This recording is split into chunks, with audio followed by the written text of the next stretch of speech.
I stand before you opposed to the pending motion, and I believe that if it passes, it will be a wrecking ball on our economy and a drain on our healthcare system.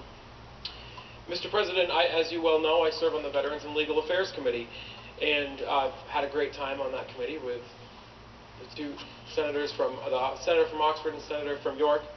And last session, probably our biggest achievement in that committee was that we worked together to structure the new liquor contract. And we used bonds to pay off our hospital debt. It was good work, we did it together, and it accomplished a great end. But it's important to remember why we ended up where we were and why we had to do what we had to do. And that was because of extreme cost overruns and underpayments to main hospitals. We had to mortgage off a lucrative state asset to pay for our previous welfare expansion. Yet here we are, history repeating itself, doubling down on the failed policies of the past.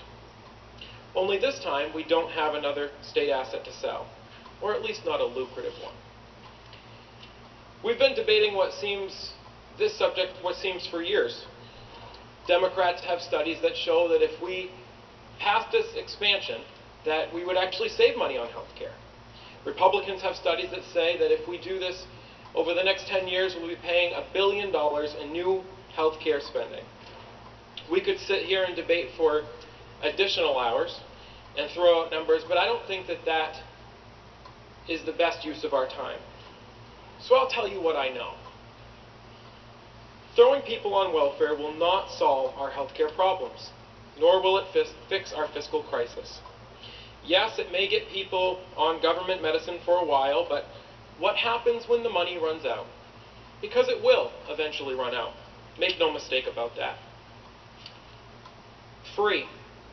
I keep hearing the word free. 100% funding for 3 years, and then 90% after that. How can we turn that down? Mr. President, ladies and gentlemen of the Senate, that sounds like more empty promises from Washington to me. We've been down this road before. We actually have a lot of experience traveling down this road. Reduced payments, reduced matches, inflexible programs, and forced participation. That's what we have to look forward to. We've seen it before, we'll see it again. For us to think that adding tens of thousands of people to welfare rolls will not cost us anything is naive. They tell us to trust the feds.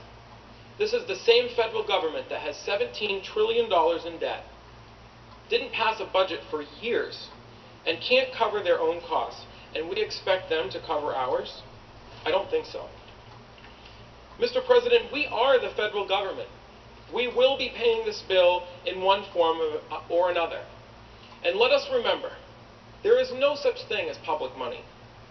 The government cannot make money. It can only take from the citizens and redistribute. Mr. President, this is a fundamental difference. There is no such thing as a free lunch. I do not believe that creating more lavish welfare programs will lead this state to prosperity, and I feel that you would be hard-pressed to find a society that philosophy has worked for. Mr. President, ladies and gentlemen of the Senate, I urge that we defeat this motion and move to the ought not to pass. Thank you for your time.